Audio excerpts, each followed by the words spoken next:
selalu berusaha menyimpan sesuatu yang bisa membawa manfaat, baik untuk dirinya, untuk anak cucunya, maupun untuk keluarganya, untuk masa kini dan masa depannya. Kadang simpanan itu berbentuk uang, kadang berupa tanah, lain saat berbentuk pabrik, dan lain sebagainya. Sementara masa depan yang paling pasti adalah akhirat. Jika untuk masa depan dunia kita rela memeras keringat, membanting tulang, pergi pagi dan pulang petang, menyimpan uang, menyimpan tanah, menyimpan pabrik, pernahkah kita merenung jika satu saat kiamat datang, kita dibangkitkan dari kubur masing-masing, berdiri di padang mahsyar untuk mempertanggungjawabkan seluruh kegiatan hidup kita di dunia ini, lalu kita akan menuju ke alam akhirat. Sudahkah kita mempunyai simpanan untuk akhirat kita? Pada pertemuan kali ini saya ingin menyampaikan sebuah hadis di mana Rasulullah sallallahu alaihi wasallam bersabda, "Arba'un min kanzil jannah." Simpanan sorga ada 4 macam. Yang pertama, ikhfa'us sadaqah, menyembunyikan sedekah. Saudara-saudara kaum muslimin, sebagaimana yang kita maklum bahwa Allah Subhanahu wa taala melebihkan sebagian rezeki dari kita terhadap yang lain. Ada yang kaya, ada yang setengah kaya, ada yang miskin, ada yang setengah miskin, dan selanjutnya. Ada yang gajinya kecil tapi penghasilannya gede. Ada yang penghasilannya gede tapi nggak punya gaji. Ada juga yang memang gajinya gede dan penghasilannya gede. Kelebihan rezeki merupakan sunnatullah dan tidak harus membuat kita merasa lebih dari yang lain. Bahkan sebaliknya, kelebihan itu harus membuat kita ringan tangan untuk menolong mereka yang memang memerlukan pertolongan. Kalau saudara diberikan ilmu, maka pertanyaan akhirat cuma satu: ilmumu kau amalkan untuk apa? Kalau saudara diberikan umur yang panjang, pengadilan akhirat juga bertanya satu: umurmu kau habiskan di mana? Tapi kalau saudara diberikan harta, pengadilan akhirat akan bertanya 2: hartamu kau dapat dari mana? Kau belanjakan kemana? Dari mananya ditanya dan kemananya juga ditanya. Oleh karena kita akan dimintakan pertanggungan jawab, maka amanah yang bernama harta ini harus kita gunakan dengan sebaik-baiknya. Ada penggunaan yang merupakan kewajiban, itu zakat namanya. Ada penggunaan yang sewaktu-waktu, itu infak namanya. Ada yang lebih sewaktu-waktu lagi, dan itu sedekah namanya.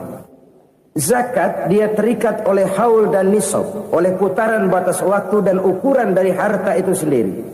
Sedangkan infak terikat oleh situasi dan kondisi perekonomian seseorang. Sedangkan sedekah tidak terikat dengan apapun. Dalam kondisi seperti apapun kita bisa melakukan sedekah dengan yang terkecil sekalipun. Sampai-sampai Rasulullah sallallahu alaihi wasallam mengajarkan, la tahqiranna minal ma'rufi syai'an walau an talqa akhaka biwajhin talik.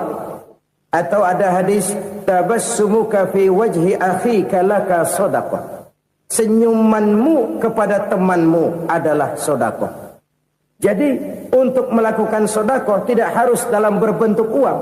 Dengan ilmu kita bisa sedekah. Dengan tenaga kita bisa bersedekah, dengan pikiran kita bisa bersedekah, bahkan senyum kepada teman itu pun sedekah. Jadi kalau sedekah dengan uang memang belum punya uang, nyengir aja banyakin. Itu asal pada tempatnya, jangan lalu ketemu tiang listrik cengengesan. Tentu tidak pada tempatnya dan tidak wajar.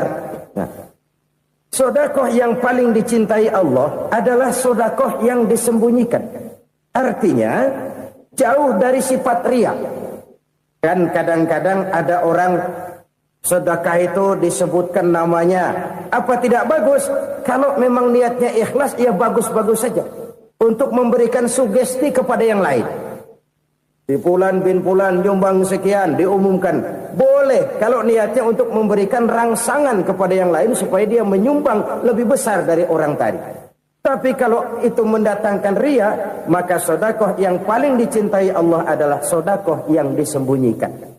Tangan kiri saja tidak tahu apa yang diberikan oleh tangan kanan.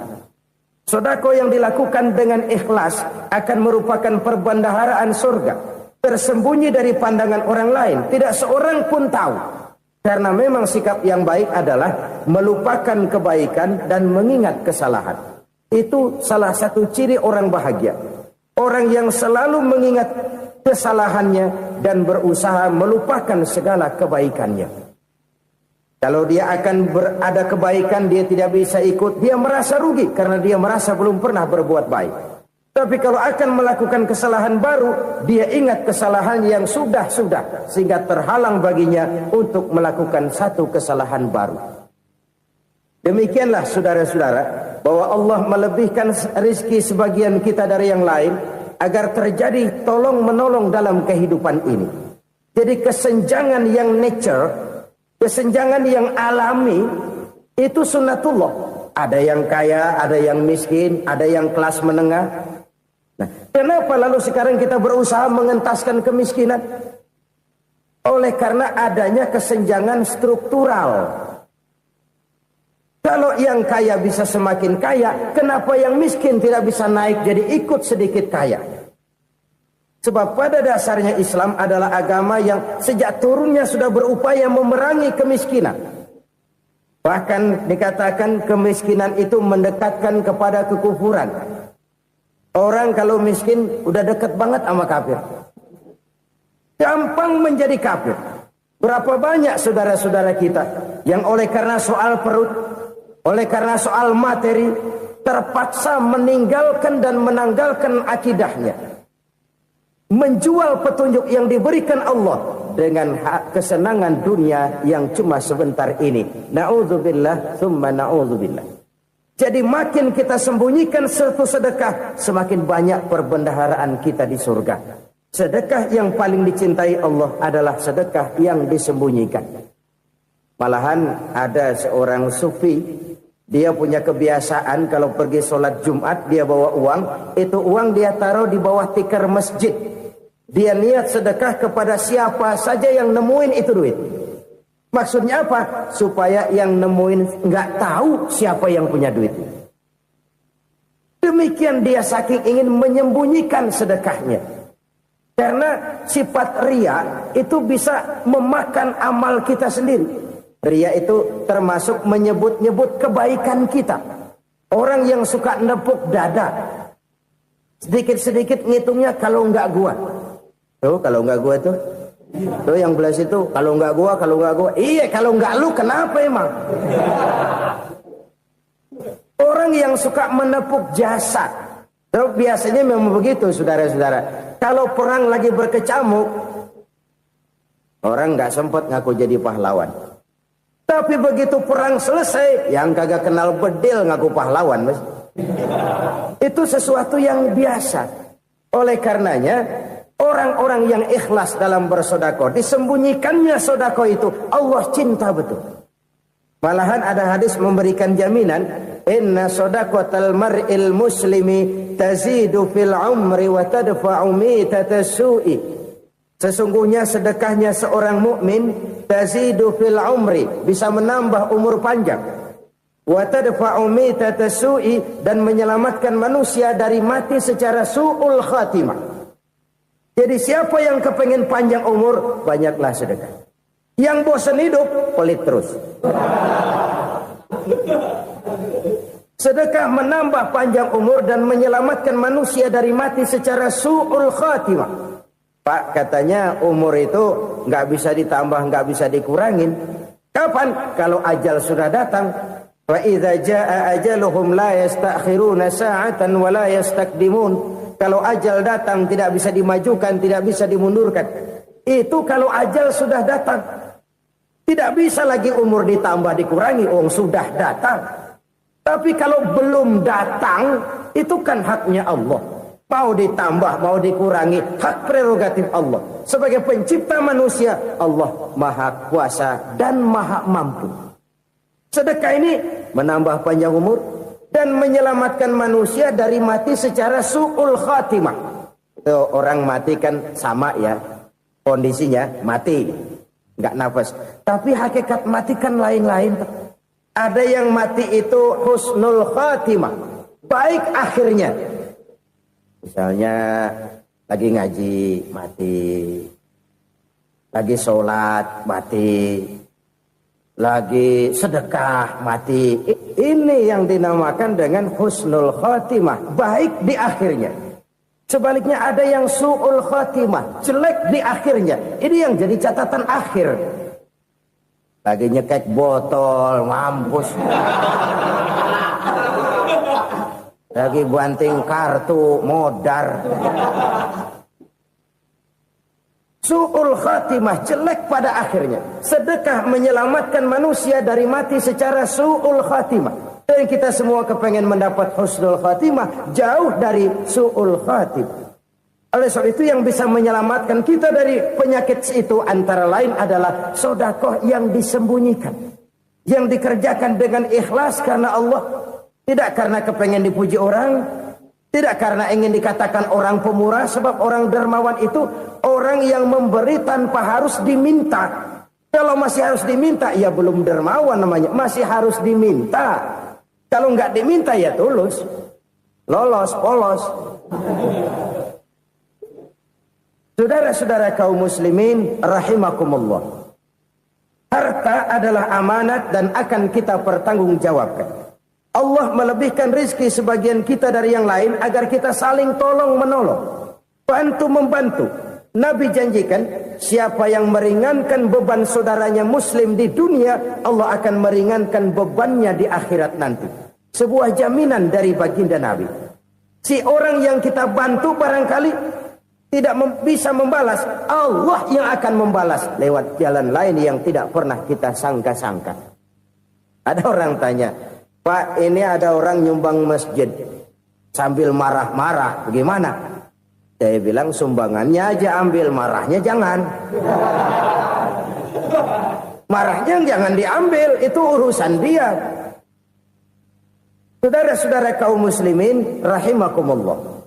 Umat Islam ini kan umat yang punya potensi besar. Kadang kita merenung, kenapa kadang-kadang pembangunan masjid kok lambat sekali? Kalau hotel hari ini peletakan pertama, bulan depan peresmian. Supermarket hari ini peletakan batu pertama, minggu depan peresmian. Tapi kalau sudah yang namanya masjid, kadang-kadang peletakan batu pertama sekaligus jadi batu terakhir. 3 tahun, 4 tahun, campur nebar jalak di jalanan, duit dijaring kayak ikan sepat. Apa tidak ada orang Islam yang kaya? Banyak. Apa tidak ada pengusaha muslim yang jadi konglomerat? Ada. Lalu yang belum banyak itu yang komit terhadap nilai-nilai agamanya. Akhirnya kita jatuh jadi umat yang lemah. Belum ada pengusaha konglomerat muslim buka pabrik supermi cap beduk misalnya umpamanya atau pabrik kecap cap sorban supaya identitas keislamannya sedikit kelihatan. Kita jatuh jadi umat yang lemah karena potensi tidak terinventarisir dengan baik. Kita ini ibarat kompor yang cuma matengin nasi orang lain. Potensi kita dimanfaatkan oleh orang lain. Ukhuwah Islamiyah kita baru terbatas kepada silaturahmi. Ukhuwah di bidang ekonomi kita lemah, ukhuwah di bidang kebudayaan kita lemah, apalagi ukhuwah di bidang politik kita lebih rapuh lagi. Padahal ukhuwah itu adalah totalitas kehidupan manusia, menyangkut ipolexosbud, memerlukan nilai-nilai ukhuwah. Jadi oleh karena itu mari kita menyadari di dalam harta kita, walaupun kita yang cari, pergi pagi, pulang sore, peras keringat, banting tulang, di sana ada harta anak yatim. Di sana ada hak masjid. Di sana ada hak pesantren, di sana ada hak jihad. Berbahagialah seseorang apabila dia oleh Allah dijadikan keran. Keran itu menyimpan air, tapi tidak untuk dirinya, tapi disalurkannya kepada mereka yang memang memerlukannya. Saudara-saudara kaum muslimin rahimakumullah, ini yang pertama. Jadi perbendaharaan surga adalah menyembunyikan sedekah. Orang lain nggak tahu, kita pun nggak pernah ngitung-ngitung. Kita anggap lewat begitu saja, padahal itu deposit akhirat. Satu. Yang kedua, perbendaharaan surga itu apa? Wa kitmanul musibah, menyembunyikan kesulitan. Kadang orang takut menghadapi kesulitan. Tapi makin kita merenung, hidup ini kan sebenarnya urusan. Takut sama urusan, ya jangan hidup. Tandanya orang hidup itu kalau punya urusan. Urusan melupakan problem. Problem sering menimbulkan kesulitan. Kesulitan bukan untuk ditakuti, tapi untuk diatasi dan dicarikan jalan keluarnya. Siapa sih orangnya yang nggak pernah sulit-sulit?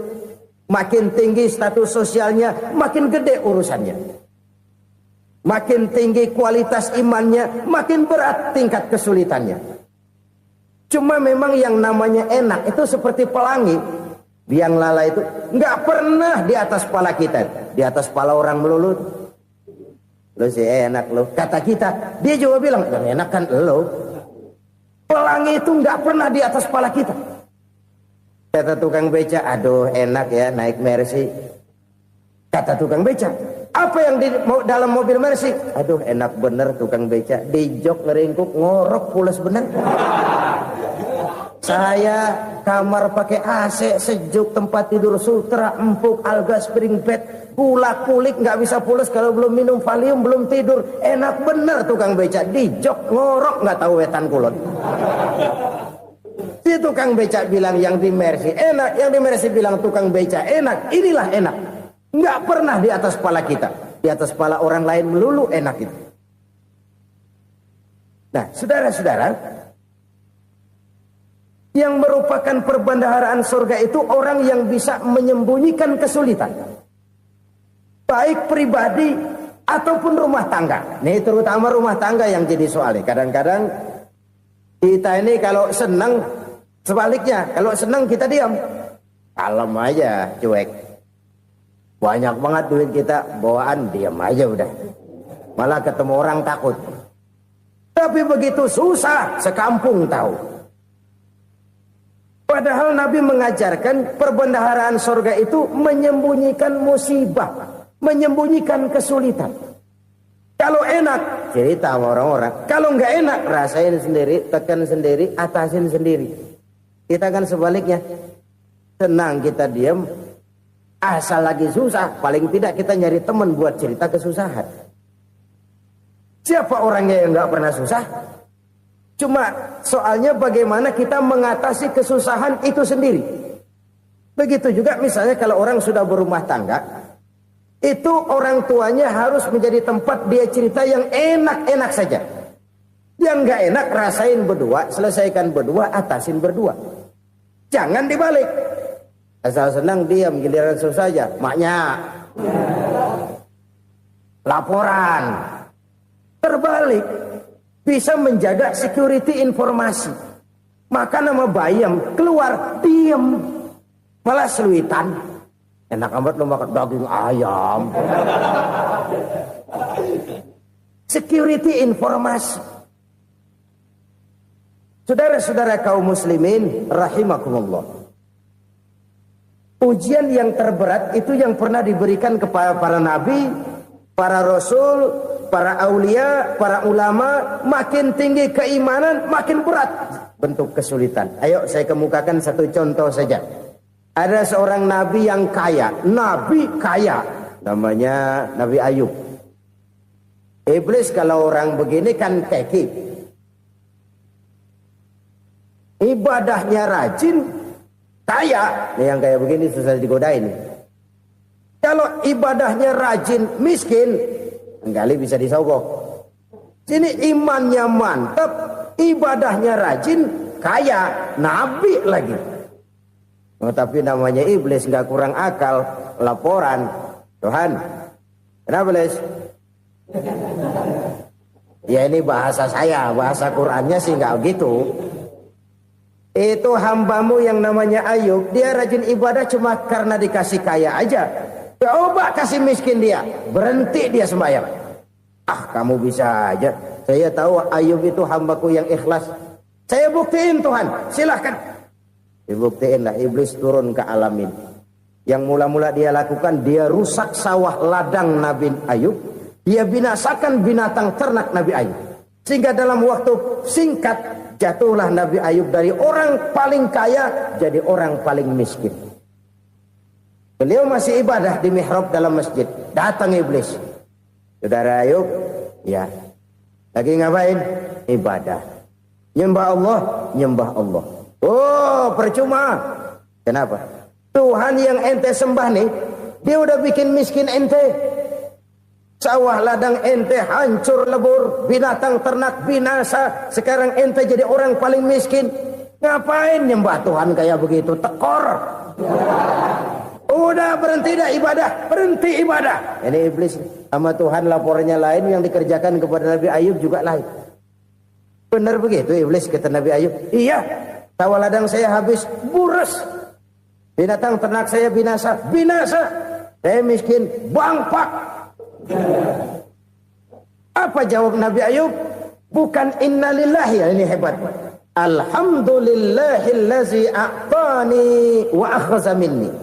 Segala puji bagi Allah yang telah memberikan harta kepada saya dan sekarang mengambilnya lagi. Alhamdulillah. Allah yang ngasih, Allah yang ambil. Itu mah urusan Allah. Iblis cuman ibadah jalan terus, sujud lagi Nabi Ayub. Iblis seleher gondok banget. Dasar Nabi nggak mempan dia apa-apain. Miskin malah alhamdulillah. Allah yang ngasih, Allah yang ambil. Jadi kalau kita tidak komit, kita tidak terikat kepada kaya, miskin, senang, susah, apa yang bisa bikin kita susah? Jadikan kekayaan, kemiskinan, jadikan senang, susah sebagai anak buah yang bisa kita atur. Jangan kekayaan ngatur kita, jangan kemiskinan ngatur kita. Kita yang harus mengatur mereka. Senang, susah, kaya, miskin, bahagia, sengsara, jadikan itu anak buah yang bisa kita atur. Kalau sekarang kita kaya, lain saat boleh jadi kita miskin, semiskin-miskinnya. Allah yang ngasih, Allah yang ambil. Tenaga mana yang bisa menghalangi? Ibadah jalan terus. Iblis makin gondok. Dasar Nabi loh. Akhirnya apa? Nabi Ayub dikerjain, diberikan penyakit. Demikian fatal penyakitnya. Bayangin, udah miskin sakit. Masya Allah. Miskin sakit. Sakitnya nggak lama, kira-kira 16 tahun. Istrinya 3, 2 mental minta ceraiin. Ngerawatin laki bengek begini. Senang belum tentu, susah udah pasti nih. Cerai aja, cerai dah. Cerai. Tinggal satu Siti Rahmah yang setia menemani beliau. Sesetia-setianya hati perempuan. Satu saat Siti Rahmah bilang, "Bang, iya, abang kan Nabi, Bang. Lalu, namanya Nabi kan doanya jarang meleset, Bang. Maksud kamu minta kenapa sih sama Tuhan biar abang sembuh, baik dah, Bang?" Siti Rahmah, iya. Saya sakit berapa tahun sih dah? 16 tahun, Bang. Sebelum ini saya sehat berapa tahun? Ya kira-kira 60 tahun, Bang. Nah, coba ente banding-bandingin, Rahmah. Saya dikasih sehat 60 tahun. Dikasih sakit 16 tahun. Sudah nggak sabar mau doa kepada Allah minta sembuh. Saya malu kepada Allah. Diuji dengan yang luar biasa seperti ini, tidak mengganggu stabilitas kehambaannya. Dia tetap menghamba kepada Allah Subhanahu wa ta'ala. Saudara-saudara kaum muslimin rahimakumullah. Kunci menghadapi kesulitan itu apa? Allah jelaskan dalam satu ayat, wa basyiris sabirin alladzina iza asabathum musibah qalu inna lillahi wa inna ilaihi raji'un. Gembirakan orang-orang yang sabar Siapa mereka itu? Yang apabila mendapat musibah mereka kembali kepada keyakinan dasar, segalanya dari Allah dan segalanya akan kembali kepada Allah. Ini konsepsi dasar dari sikap muslim dalam menghadapi berbagai kesulitan. Segalanya dari Allah, segalanya akan kembali kepada Allah. Kalau ini sudah kondisi dasarnya, maka kita akan lapang menghadapi kenyataan bagaimanapun pahitnya. Apakah itu namanya miskin, apakah itu namanya sakit, bahkan maut sekalipun. Maut sekalipun. Segalanya dari Allah, segalanya akan kembali kepada Allah. Ini sikap hidup, bukan sekedar ucapan. Kita kadang-kadang menjadikannya sebagai ucapan. Mulutnya sehingga berhenti, innalillahi wa inna ilaihi rajiun, tapi nangisnya terus gerung-gerungan. Bukan itu, ini kesadaran moral. Kalau segalanya dari Allah, segalanya kembali kepada Allah, kan sebenarnya cuma nunggu giliran.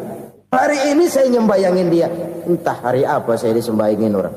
Hari ini saya antar dia ke kubur, entah hari apa orang nganterin saya ke kubur.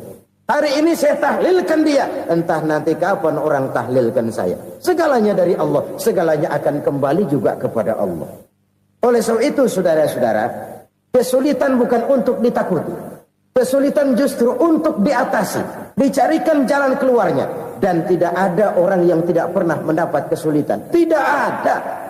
Semakin tinggi status sosial, semakin tinggi kualitas keimanan, semakin besar juga tingkat kesulitan.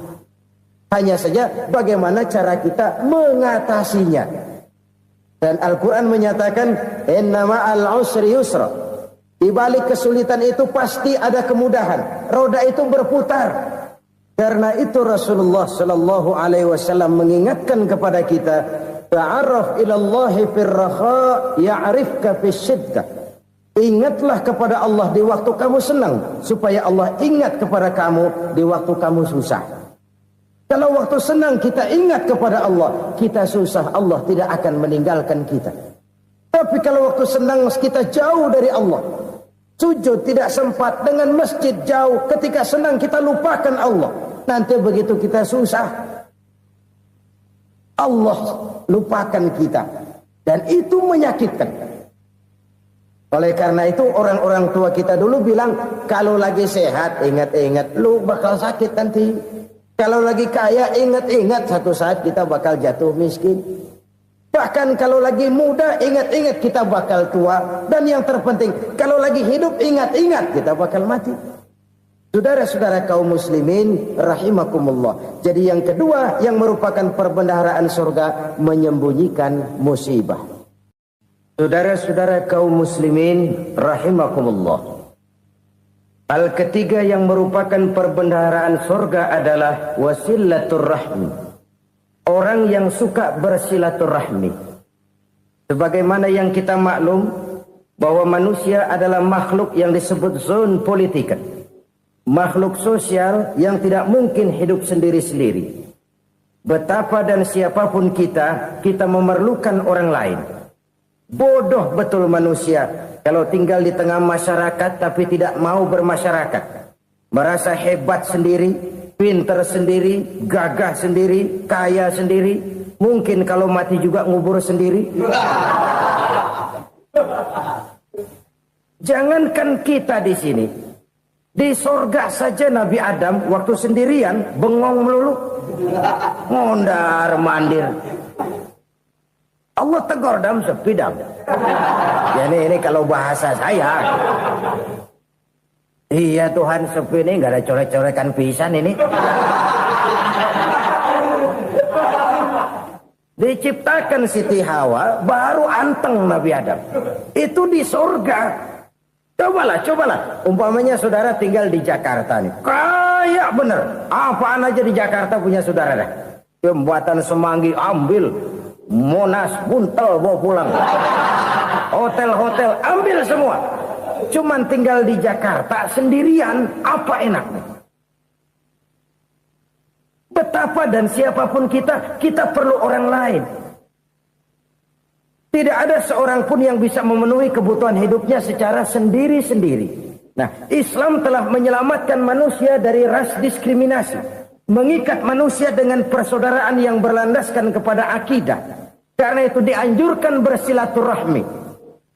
Bahkan Nabi menyatakan, man arada ayyubsata lahu fi rizqihi wa yunsa'a fi atharihi falyasil rahimah. Siapa yang kepengen diluaskan rezekinya dan dipanjangkan usianya, banyaklah ia bersilaturahmi. Siapa yang kepengen dimudahkan rezekinya, hendaknya ia banyak bersilaturahmi. Kalau banyak teman, kesulitan kan paling tidak ada tempat cerita. Udah susah, sendirian kita pikirin diri, nggak ada tempat tukar pikiran. Cepet banget sama bengek. Dilawan sendiri. Nah, secara makro kita bisa berkata, tidak mungkin ada kemenangan kalau tidak ada kekuatan. Tidak ada kekuatan kalau tidak ada kesatuan dan persatuan. Tidak mungkin ada kesatuan dan persatuan tanpa semangat silaturahmi. Kalau umat Islam mau menang, dia harus kuat. Kalau umat Islam mau kuat, dia harus bersatu. Kalau umat Islam mau bersatu, dia harus membudayakan silaturahmi ini. Bahkan sampai-sampai kata Nabi, kalau bisa cari nilai tambah. Apa? Silman qata'ak. Bersilaturahmilah kau kepada orang yang marah denganmu. Masya Allah, indahnya ajaran agama kita. Orang yang marah pun kepada kita, kata Nabi, kalau bisa bersilaturahmilah kepadanya. Kepada orang yang marah itu. Di situ nilai tambah. Cuman jujur nih hadis, ngucapinnya gampang, ngamalinnya yang berat banget. Orang marah sama kita, kita disuruh silaturahmi. Ada apa malu? Lu marah, ada gue marahan lagi. Gue pikirin. Saudara-saudara kaum muslimin rahimakumullah. Tapi ini yang diajarkan, bahkan ini yang dicontohkan oleh baginda Rasul. Bagaimana begitu mudah, misalnya satu saat Abu Jahal ini ngatur strategi bagaimana bikin Muhammad celaka. Dia gali lubang di depan tempat tidurnya. Dia tutupin daun korma. Terus dia panggil seseorang, ke sini. Kasih tahu Muhammad, pamannya sakit keras, minta ditengokin. Berangkat orang ini ke sana. Muhammad, labbaik. Pamanmu sakit keras, dia minta ditengokin. Baik, saya akan datang menjenguk beliau. Berangkatlah Nabi ke rumah Abu Jahal tanpa prasangka apapun. Abu Jahal udah pasang stil, selimut 3 rangkap setengah dipakai, persis kayak orang meriang. Tapi sembari ngintip dari balik selimut, begitu Muhammad buka pintu, nah masuk perangkap nih. Muhammad jalan menuju tempat pembaringan. Makin lama makin dekat, makin lama makin dekat, makin dekat ke lubang yang dipasang oleh Abu Jahal itu. Dalam hati Abu Jahal, terus dah jatuh, mampus dah lu ini. Mampus lu hari ini nih. Apa yang terjadi? Malaikat Jibril datang. Muhammad, pamanmu cuma pura-pura sakit. Di depan tempat tidurnya ada lubang perangkap supaya kamu jatuh ke situ. Sudah, kamu pulang. Balik kanan Nabi. Sudah hampir jatuh ke lubang, balik kanan, pulang. Bayangin kecewanya Abu Jahal. Muhammad dikit lagi, Muhammad dikit lagi. Enggak paman, saya pulang aja. Emosi bangun dari tempat tidur, enggak sadar kalau lagi pura-pura sakit. Lompat ngejar Nabi, dia lupa dengan lubang yang dia gali. Serak, nyemplung sendiri ke dalam lubang.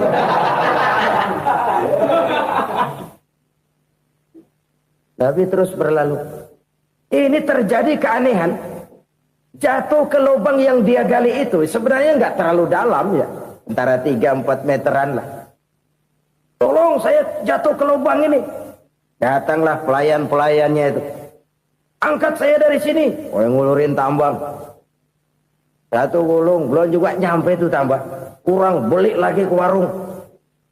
Sambung, ulur lagi, nggak juga bisa sampai. Wah, ini kerjaan Muhammad ini. Tolong, siapa salah seorang kamu ke rumah Muhammad, kasih tahu encangnya kecebur. Minta ditolongin. Sampaikan kepada Rasul. Kenapa? Pamanmu jatuh ke lubang, Muhammad minta tolong diangkatin. Tambang udah nyambung-nyambung nggak nyampe juga. Ya, nanti saya datang, saya tolong. Coba. Nyata-nyata orang berniat jahat mau mencelakakan dia. Datang dia menolong. Ini yang disebut air tuba dibalas air susu ya ini. Bukan sebaliknya. Air tuba dibalas air susu. Paman, kecebur ya? Iya Muhammad, tolong ini. Pegang tangan saya. Nabi ulurkan tangannya. Nyampe. Dipegang oleh Abu Jahal. Diangkat ke atas. Sampai atas. Apa kata Abu Jahal? Sihirmu memang hebat Muhammad. Udah ditolongin dikata sihir. Yang enak kita kemplang kan itu orang begitu. Urusan apa? Tapi inilah akhlak. Kalau bisa kamu bersilaturahmilah dengan orang yang marah kepadamu sekalipun. Orang marah kita tetap baik. So, kalau kita berbuat baik sama orang yang memang baik, rasanya sih biasa-biasa aja. Orang baik kita baik lagi. Ya draw aja, belum ada nilai tambah di situ. Baru ada nilai tambah kalau kita bisa berbuat baik kepada orang yang nyakitin kita. Itu namanya kita setingkat di atas dia. Dia sakitin kita, kita berbuat baik sama dia. Dia pelit sama kita, kita baik sama dia. Dia marahin kita, kita deketin dia. Di situ kita punya nilai tambah. Jadi siapa yang ingin diluaskan rezekinya kata Nabi dan dipanjangkan umurnya, hendaklah ia banyak-banyak bersilaturahmi. Sederhana sebenarnya silaturahmi, tapi silaturahmi membangkitkan semangat kesatuan dan persatuan. Kesatuan dan persatuan melahirkan kekuatan. Dalam matematika 1 ditambah 1 pasti 2. Tapi di tengah masyarakat 1 orang takut ditambah 1 orang takut, hasilnya jadi 2 orang setengah berani. Kenapa setengah berani? Karena udah berdua. Tadi pan takut sendirian. Kalau dia kumpul turu-turu takutlah jadi berani. Kita yang lemah, kita yang tidak berdaya, kita yang miskin, kalau mau kompak bersatu, apa yang nggak bisa kita kerjain? Apalagi tinggal di kota besar, pilihan cuma 2. Bertahan atau minggir. Bertahan atau minggir. Untuk bisa bertahan harus mampu bersaing. Untuk mampu bersaing harus punya keahlian.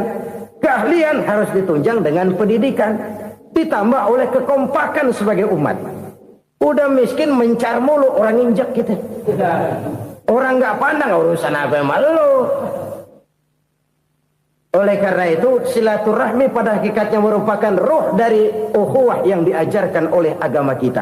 Bagaimana Islam menyelamatkan masyarakat manusia dari ras diskriminasi, mengikat manusia, dan tidak ada persaudaraan yang lebih indah selain persaudaraan yang diikat dengan nilai-nilai akidah. Sepanjang orang di jalan Allah, itulah saudara kita. Keluar dia dari jalan Allah, selesailah persaudaraan sampai di situ. Karena itu, kalau ingin menyimpan sesuatu di surga, banyaklah bersilaturahmi. Datang ke rumah ini, datang ke rumah itu, dan lain sebagainya. Itu simpanan kita di akhirat nanti. Ini yang ketiga. Saudara-saudara, yang keempat, perbendaharaan surga itu apa? Wa qawlu la hawla wa la quwwata illa billah. Ucapan la hawla wa la quwwata illa billah. Ibadah kan ada yang berat, modalnya besar. Bangun masjid berat, modalnya besar. Bangun rumah sakit berat, modalnya besar. Ada ibadah yang berat, tapi modalnya ringan. Misalnya puasa. Puasa itu berat, mengendalikan nafsu. Kalau sekedar nggak makan nggak minum sih enteng, mengendalikan nafsu. Itu jihad terbesar. Tapi kan modalnya ringan, cuma niat saja. Ini ibadah berat, modalnya ringan. Ada ibadah yang ringan, modalnya juga enteng. Seperti termasuk ucapan la haula wa la quwwata illa billah. Tanpa sadar, la haula wa la quwwata illa billah. Nyelengin tuh di surga.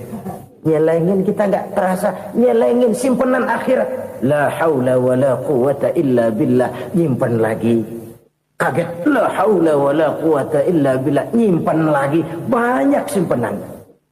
Walaupun sebenarnya yang dimaksud di sini adalah kesadaran batin bahwa tidak ada daya dan kekuatan kecuali Allah. Itu intinya. Kita memulai pekerjaan disunahkan baca bismillah, kan begitu. Apa itu? Kesadaran moral.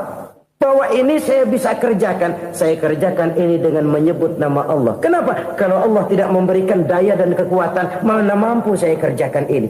Maka saya kerjakan ini dengan menyebut nama Allah. Bismillah. Kesadaran moral. Manusia hanya wajib berusaha, tapi nggak pernah wajib berhasil. Banyak hal-hal yang kalau kita renungkan secara rasio nggak mungkin. Tapi jadi kenyataan. La haula wa la quwata illa billah. Tidak ada daya dan kekuatan kecuali bagi Allah semata-mata. Kesadaran moral akan kelemahan dan keterbatasan makhluk bernama manusia. Kadang kita kagum dengan otak, tapi kita sering lupa sama yang bikin otak. Padahal bagaimanapun hebatnya otak, yang bikin otak pasti lebih hebat dari otak. Nggak percaya, silahkan otak-otakan. Inilah kecenderungan.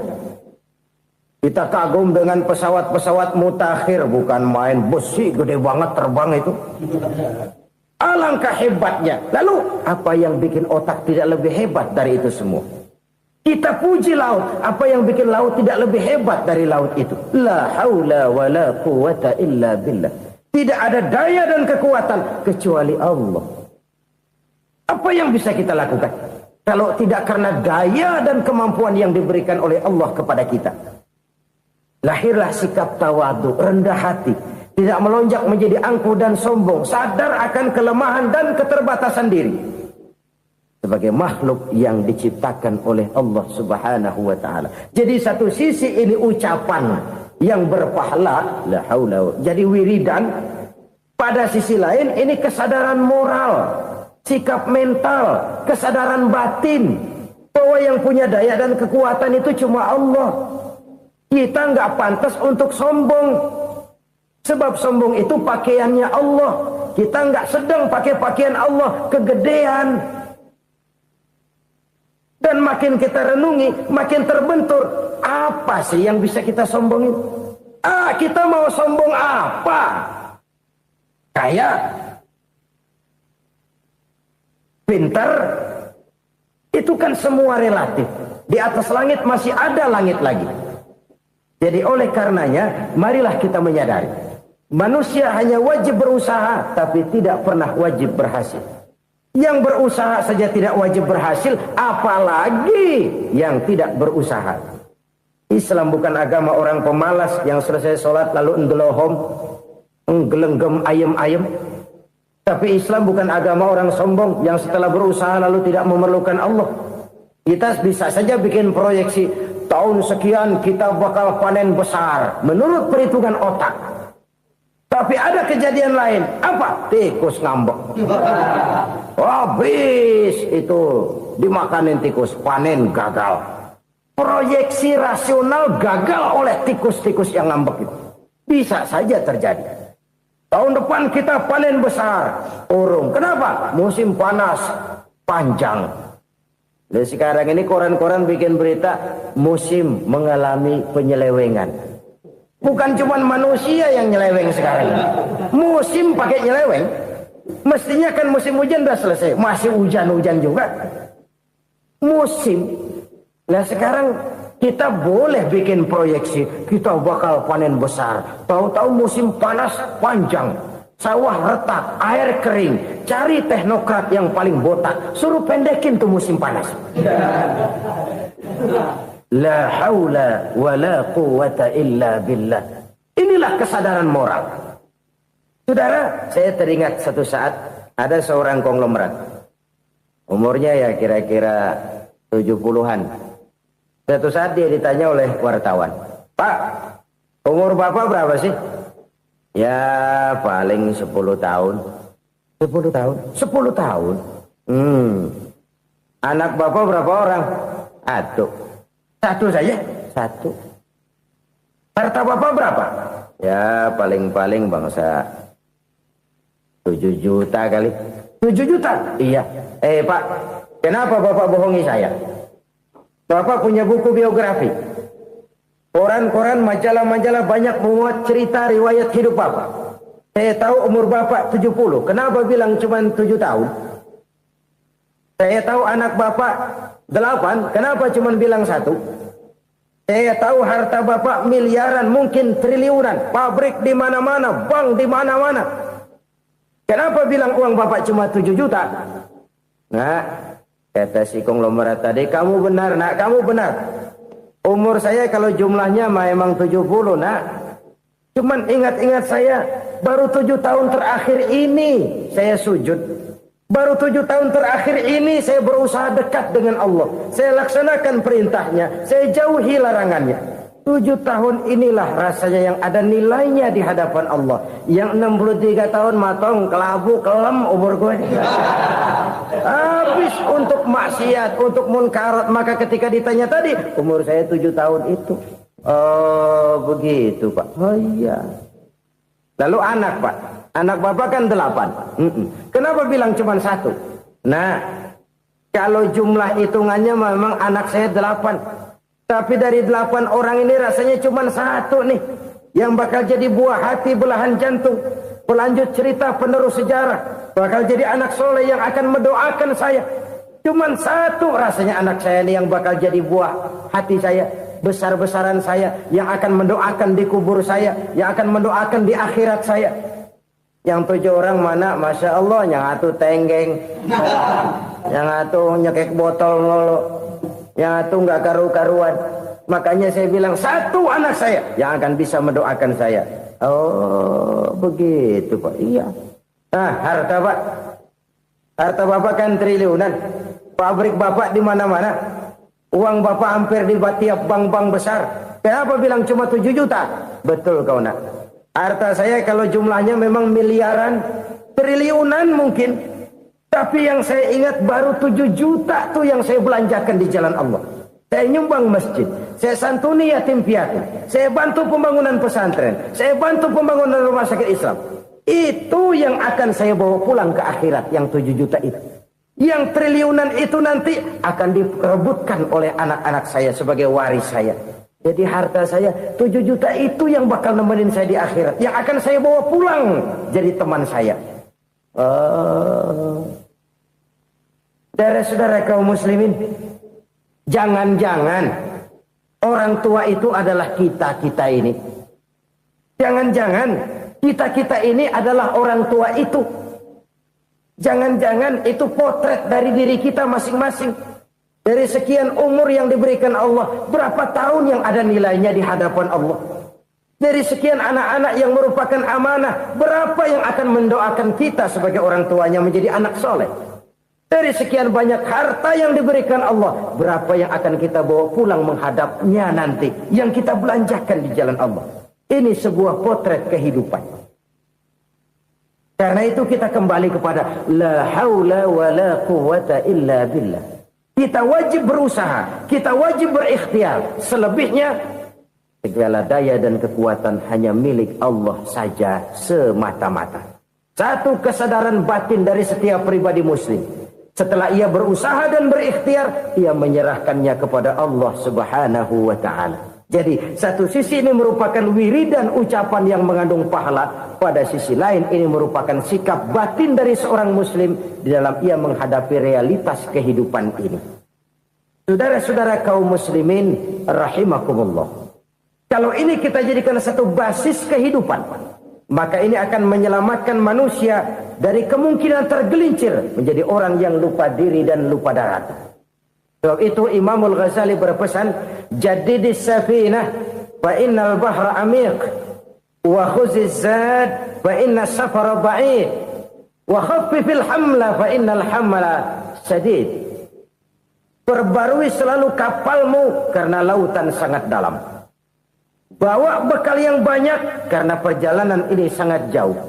Ringankan beban karena kebanyakan beban akan menyakitkan. Alangkah indah kalimat ini, alangkah dalam makna yang terkandung di sana. Perbarui selalu kapalmu karena lautan sangat dalam. Apa artinya ini? Jaga mentalmu baik-baik. Pelihara imanmu baik-baik karena hidup penuh cobaan seperti lautan. Kita kalau berlayar di lautan kan kadang-kadang tenang, angin bertiup sepoi-sepoi basah. Jika malam datang bintang gemintang bertabur menghias cakrawala. Rembulan memantulkan sinarnya dengan indah. Dalam keadaan begitu berlayar enak. Tapi lain saat ombak menggunung, halilintar menyambar, angin topan bertiup. Berapa banyak sudah saudara-saudara kita yang tenggelam di lautan dunia tanpa sadar bahwa dia belum sampai kepada pantai yang akan dituju. Berapa banyak sudah saudara-saudara kita yang tenggelam di lautan dunia ini tanpa sempat bangkit lagi. Dia menyangka sudah sampai kepada tujuannya. Hati-hati kapal jangan sampai bocor karena lautan sangat dalam. Iman ini jaga baik-baik karena hidup penuh dengan ujian. Wa khuzizat fa inna safara ba'id. Bawa bekal yang banyak karena perjalanan sangat jauh. Saudara mau ke Bandung, bawa duit. Saudara mau ke Surabaya, banyakan lagi duitnya. Saudara mau ke Mekah, gepokan, iketan tuh duit nggak lembaran lagi. Makin jauh perjalanan, makin banyak bekal yang harus kita bawa. Kalau saudara dari Jakarta mau ke Surabaya, kagak bawa duit berangkat juga, itu sih bukan berani namanya, nekat. Sampai Surabaya belum tentu, sengsara di jalan udah pasti. Kenapa? Nggak bawa bekal berangkat. Sama juga kita nih, misalnya belum sempat sembahyang, mati. Waduh, berani banget orang. Belum punya bekal, mati. Sengsara di jalan. Atau bekal tidak cukup. Dari Jakarta saudara mau ke Surabaya, bawa duit 500 perak. Paling jauh Cikampek nyampenya itu. Paling jauh itu. Antara jauhnya perjalanan dengan bekal yang saudara bawa tidak seimbang. Hidup ini perjalanan panjang. A walking tour. Dimulai dari alam arwah. Sebelum jasad diciptakan, roh diciptakan lebih dulu. Dari situ pindah ke alam rahim. Dari alam rahim pindah ke alam dunia. Dari alam dunia pindah ke alam barzah. Baru menuju akhirat. Satu perjalanan panjang. Kalau bekal tidak bawa, sengsara di jalan. Bawa bekal yang banyak karena perjalanan ini sangat jauh. Wa khaffifil hamla, ringankan beban karena beban itu cuma akan menyulitkan. Kalau bekal itu sih keperluan, tapi beban nggak kita perluin, cuma ngeberat-ngeberatin. Apa ini beban? Dosa, kecurangan, kebatilan, kezoliman, ketidakadilan, kesewenang-wenangan. Itu akan jadi beban kita di akhirat. Alangkah celakanya, perjalanan panjang, bekal tidak bawa, beban kelewat banyak, alamat sengsara di jalan. Pahala tidak ada, dosa berlipat ganda. Na'udzubillah, summa na'udzubillah. Kalau kita rangkum nasihat Al-Ghazali dengan kisah si konglomerat tadi, kita akan mengambil kesimpulan. Pertama, bekal terbaik dalam menghadapi gejolak kehidupan ini tidak lain adalah iman. Yang kedua, pahala dan dosa. Dua hal kontroversial. Pahala adalah bekal, dosa adalah beban. Tapi kita sekarang kan tidak begitu terangsang kepada yang abstrak.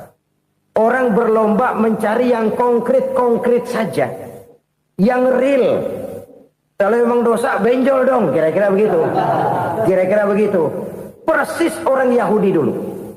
Orang Yahudi itu kan pernah minta kepada Nabi Musa. Ya Musa, lan nu'mina laka hatta narallaha jahrah. Musa, kami nggak bakal mau beriman kepada Allah kalau belum kami lihat Allah ada nongkrong di depan kami. Kalau memang Tuhan ada, taruh dong di depan kami. Mau yang konkret-konkret saja. Kalau memang dosa, benjol dong. Kalau memang pahala, berasa dong. Orang terangsang kepada yang real, yang konkret-konkret saja. Karena itu, untuk mengejar dosa, orang mau bayar. Tapi untuk mengejar pahala, walaupun tidak bayar, orang segan. Ini yang dikatakan oleh Nabi, kamu mengharapkan ke surga, tapi kamu berat melaksanakan sesuatu yang bisa membawa kamu ke surga. Kamu ingin jauh dari neraka, tapi tiap saat kamu lakukan perbuatan-perbuatan yang justru menjerumuskan kamu ke neraka. Idda'aitum an-najata minan nar wa ramaitum fiha anfusakum. Kamu ingin selamat dari neraka, tapi kamu lemparkan diri kamu ke neraka. Kamu ingin masuk surga, tapi berat sekali kamu melakukan perbuatan-perbuatan yang bisa menyampaikan kamu di surga. Saudara-saudara kaum muslimin rahimakumullah. Jadi hal keempat yang merupakan perbendaharaan surga adalah la haula wa la quwata illa billah. Satu sisi ini merupakan ucapan yang memperberat timbangan akhirat. Pada sisi lain ini merupakan sikap hidup seorang muslim. Kesadaran batin yang sangat dalam bahwa tidak ada daya dan kekuatan kecuali Allah. Dan itu kita simbolkan pada saat memulai pekerjaan dengan bismillah, dengan menyebut nama Allah. Satu kesadaran moral, saya hanya bisa melakukan ini karena diberikan daya dan kekuatan oleh Allah. Lahirlah sikap tawadu, rendah hati, tidak melonjak menjadi angkuh dan sombong. Saudara-saudara, sampai sini dulu jumpa kita kali ini. Semoga 4 perbendaharaan surga ini dapat kita lakukan, yang kelak akan merupakan bekal kita di kemudian hari nanti. Amin ya rabbal alamin. Bapak-bapak, ibu-ibu, saudara-saudara kaum muslimin rahimakumullah. Di dalam kehidupan kita sebagai seorang muslim, minimal 5 kali dalam sehari semalam kita mendengar seruan untuk mendirikan solat yang disebut azan.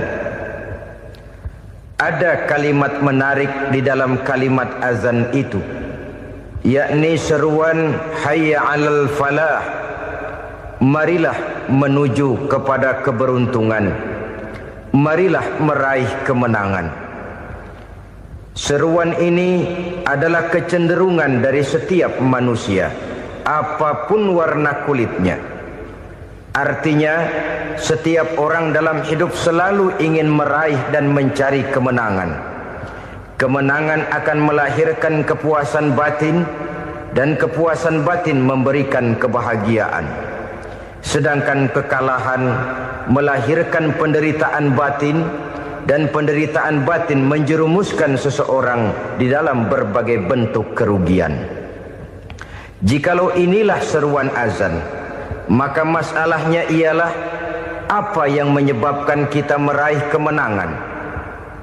Al-Quranul Karim memberikan tuntunan dan ajaran kepada kita bahwa orang-orang yang memperoleh kemenangan itu tidak lain adalah orang-orang yang bertakwa.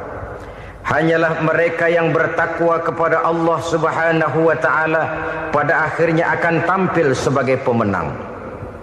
Lalu siapa orang yang bertakwa itu? Dijelaskan dalam awal-awal Al-Baqarah, orang yang bertakwa yang akan meraih kemenangan. Pertama, allazina yu'minuna bil ghaib, yaitu orang-orang yang beriman kepada yang gaib. Percaya bahwa ada alam yang gaib, alam yang abstrak, alam yang tidak bisa dijangkau oleh salah satu daripada panca indera kita. Mereka percaya dan beriman kepada adanya malaikat, beriman kepada adanya iblis dan jin, beriman kepada adanya alam kubur, beriman kepada adanya alam mahsyar, beriman kepada adanya alam akhirat, beriman kepada adanya surga dan neraka. Beriman bukan cuma sekedar beriman dalam ucapan bibir saja, tetapi beriman yang nilai iman itu mampu mewarnai gerak dan gaya hidupnya. Iman yang meresap sampai ke tulang sumsum, kemudian memberikan dampak positif di dalam kehidupan manusia. Alam, kita tahu, adalah sesuatu yang selain Allah, dan Allah bukanlah alam. Apapun namanya selain daripada Allah, itu adalah alam. Alam pada hakikatnya terbagi menjadi 2. Ada alam syahadah, alam nyata, alam konkret, alam yang bisa dijangkau oleh salah satu indera kita. Kemudian ada alam ghaib, alam yang tidak bisa dijangkau oleh panca indera kita, alam metafisika, alam abstrak, alam yang wajib kita imani keberadaannya. Kita percaya bahwa malaikat itu ada, Kita percaya kepada jin, bahwa jin itu ada. Kita percaya kepada adanya iblis dan setan. Bukan percaya kepada iblis dan setannya, percaya bahwa iblis dan setan itu ada. Itu termasuk salah satu daripada sifat orang yang bertakwa kepada Allah. Saudara-saudara kaum muslimin rahimakumullah, kecenderungan pembangunan yang lebih bersifat materialistis biasanya menggeser aspek kehidupan rohani. Orang berpikir empiri, dan dalam pola pikir yang demikian maka alam gaib tidak lagi mendapat perhatian. Aspek kehidupan yang bersifat rohaniah malah mulai ditinggalkan. Akibatnya terjadilah kepincangan di dalam kehidupan kita. Pernah ada satu pengalaman pribadi dalam perjalanan kembali ke tanah air. Dalam pesawat di sebelah kanan saya duduklah seorang Jerman namanya Heiner Simonsen. Iseng saya ajak kenalan, saya ajak ngobrol, saya tanya dia. Saya bilang, Mas Heiner ini, kalau pesawat yang kita tumpangi ini jatuh ke bawah, kira-kira apa yang bakal terjadi, Mas? Dia bilang, kita semua akan mati. Begitu? Iya. Oke. Apa itu mati? Tanya saya. Dia bilang, untuk tahu apa itu mati, kita harus tahu lebih dahulu apa itu hidup. Saya pikir nih bule bisa ngomong juga. Baiklah kata saya. Apa hidup menurut Anda itu? Oh, hidup itu dia bilang, kalau seluruh anggota badan kita bekerja secara normal, paru-paru memompa darah secara normal, jantung berdetak secara normal, sel-sel tubuh bekerja secara fit, dan organisme tubuh hanya mau bekerja secara normal, dia bilang, kalau kita memberi makan yang cukup, menu yang teratur, dan gizi yang lengkap. Saya bilang, kesimpulannya apa, Ner? Dia jawab, hidup adalah dari tangan ke mulut. Life is from the hand to the mouth, kata dia. Hidup adalah dari tangan ke mulut. Jadi masalah hidup tidak lebih daripada masalah isi perut. Orang pergi pagi, pulang sore, peras keringat, banting tulang, perut yang dibelain. Saya bilang, you are wrong. Sampean salah, Ner. Kamu orang Islam bukan? Bukan. Pantas. Kenapa saya salah? Dia bilang, ya jelas salah. Salahnya di mana? Kamu ini manusia. Kalau hidup cuma dari tangan ke mulut, saya bilang, kambing di kampung saya juga begitu pikirannya, Ner. Itu kambing di kampung saya, asal perutnya kenyang, sudah hidup dia. Perkara besok bagaimana, lusa prospeknya macam mana, bulan depan ada apa, kambing nggak pernah mikir. Di kampung saya kambing juga pikirannya begitu. Kamu Kristen ya? Tadinya.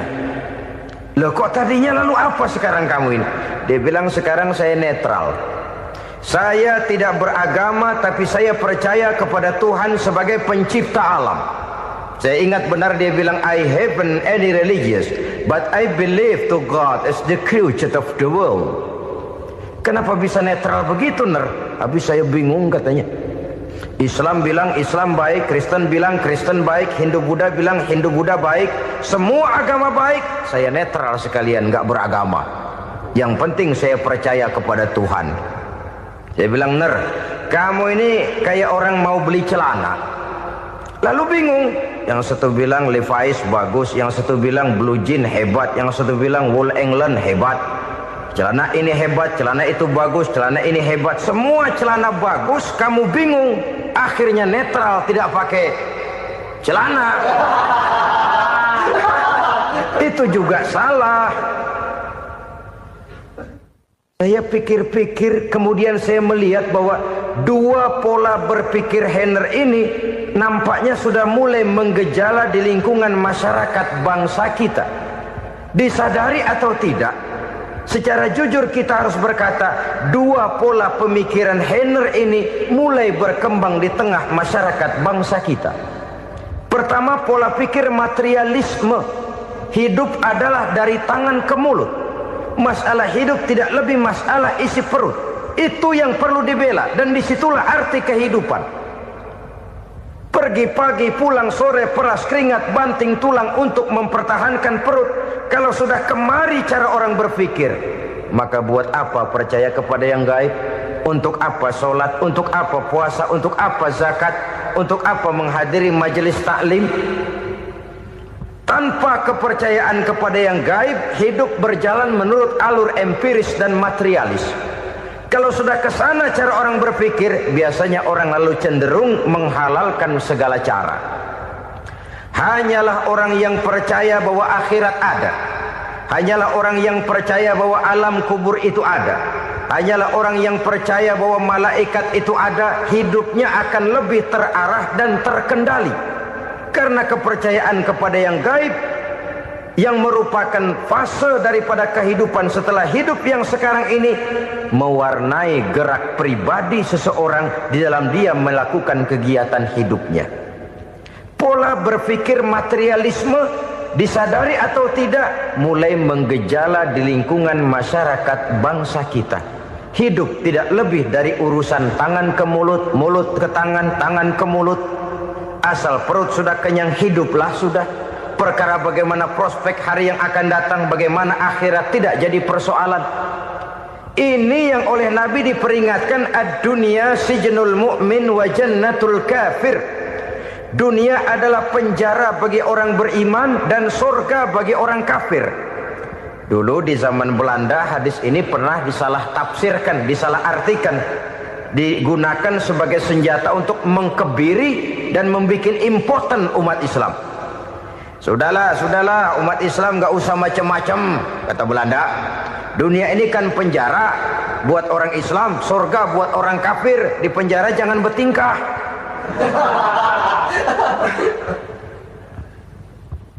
Pengertiannya tidak begitu.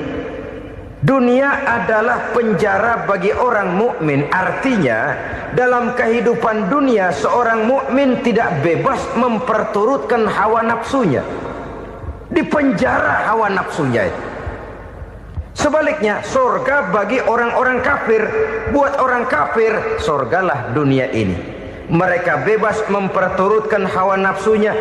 Dilarang tidak terlarang, dicegah pun tidak tercegah. Mereka hidup menurut alur bisikan nafsu mereka sendiri. Kemudian bila ajal datang, maut merenggut nyawa, selesailah surganya sampai di situ. Maka bagi orang-orang yang tidak percaya kepada adanya akhirat, kepada adanya alam gaib, surganya sebatas umurnya. Sekali lagi, surganya sebatas umurnya. Bila umur selesai, ajal pun datang merenggut nyawa, selesailah sudah surganya sampai di situ. Alangkah pendeknya perjalanan orang-orang yang tidak percaya kepada alam gaib ini. Bagi kita mukmin, jikalau kita mampu memenjarakan hawa nafsu, kita bisa bahagia di dunia ini. Dan Islam memang tidak menyuruh kita sengsara di dunia. Raih dunia, kejar dunia, gapai dunia sebagai alat untuk mencapai kebahagiaan di akhirat nanti. Hidup adalah satu perjalanan panjang yang terbentang sejak kita terlahir dari alam rahim sampai kepada alam akhirat nanti. Andai kata kita gagal meraih kebahagiaan di dunia, toh kita masih punya akhirat. Tapi jangan jadi dalil yang melemahkan semangat. Biarin dah kita di dunia kebelangsak, yang penting akhirat. Akhirnya dunia benar-benar kebelangsak.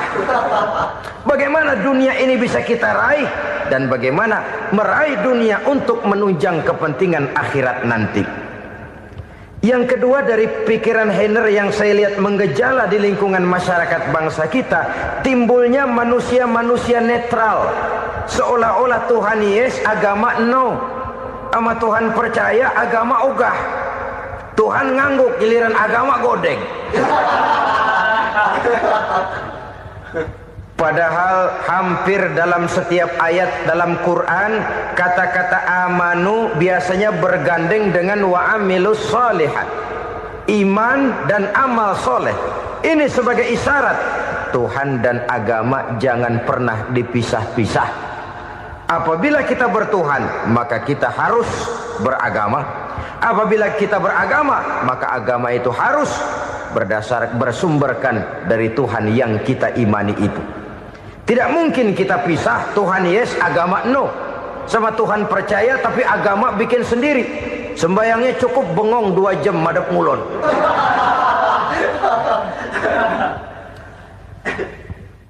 Saudara-saudara kaum muslimin rahimakumullah. Jadi dengan demikian, agama yang kita akui merupakan unsur mutlak di dalam pembangunan sekarang ini, merupakan bagian dari kehidupan yang menuntun kita bahwa di balik alam nyata ini, di balik alam syahadah ini ada alam gaib. Dan mudabbir, murabbi, yang mengatur, yang menguasai, yang memelihara baik dia alam nyata, baik dia alam gaib, tidak lain adalah Allah Subhanahu wa ta'ala.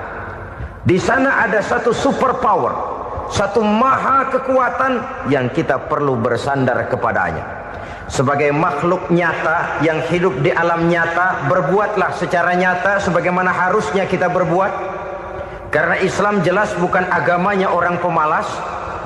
Islam jelas bukan agamanya orang yang mengajarkan setelah selesai sholat boleh duduk, nggelenggem ayam-ayam, ndelohom, menghitung bintang di langit sambil menunggu keajaiban. Tidak. Islam adalah agama yang mengajarkan apabila sholat sudah selesai kamu kerjakan, bertebaranlah di permukaan bumi, cari karunia Tuhanmu. Jangan hidup berpangku tangan menunggu keajaiban. Karena hidup bukan undian. Jangan berharap untung besar tanpa mau peras keringat. Tapi di sebalik itu toh kita juga harus yakin bahwa di sisi usaha nyata yang kita lakukan ada satu super power, satu maha kekuatan gaib yang menentukan berhasil dan tidaknya usaha kita. Kepercayaan kepada hal semacam inilah yang mendorong kita untuk mempunyai sandaran vertikal, agar jikalau usaha ini berhasil kita tidak lupa diri dan lupa daratan. Jikalau usaha ini gagal kita tidak putus asa dan buruk sangka, tidak cupik pandangan dan sempit hati, tapi mampu melihat persoalan dengan kacamata putih sambil husnuzon kepada Allah Subhanahu wa ta'ala. Kita percaya malaikat itu ada. Ada yang namanya raqib dan atid, mengawasi gerak hidup kita sampai kepada gerak hati kita. Ini memberikan sugesti agar kita berhati-hati. Tidak sejengkal tanah pun kita bisa berlindung dari pengawasan raqib dan atid. Ada munkar nakir yang akan menyoal kita di alam kubur. Ada malaikat Malik, penjaga neraka. Ada malaikat Ridwan yang menjaga surga.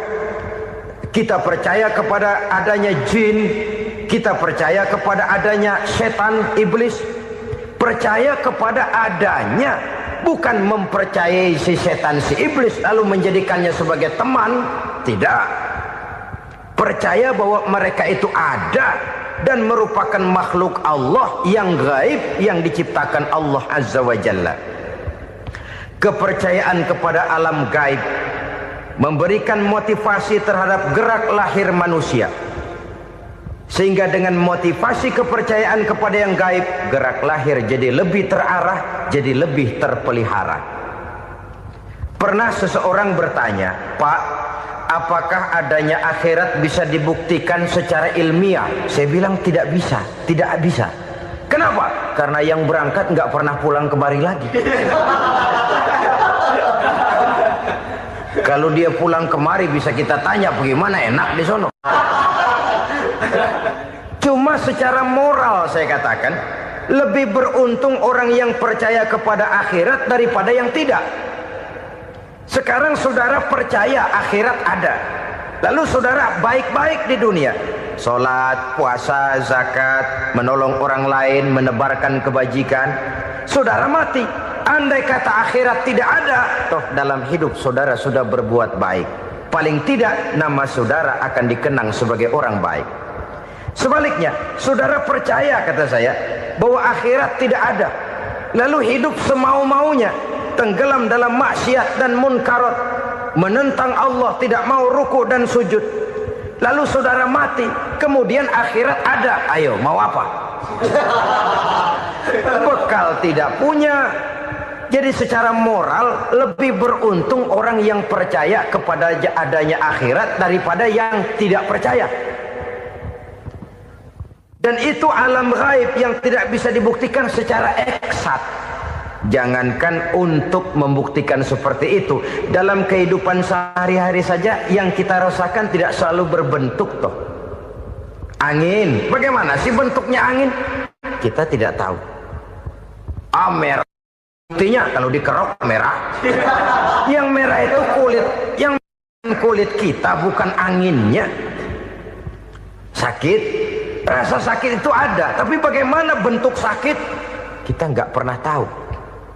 Kalau kita makan cabai pedas, bagaimana bentuk pedas itu tidak ada, tapi rasa ada. Bentuk pedas hijau, cabainya bukan pedasnya. Tidak semua yang kita rasakan bisa kita gambarkan dalam bentuk yang konkret.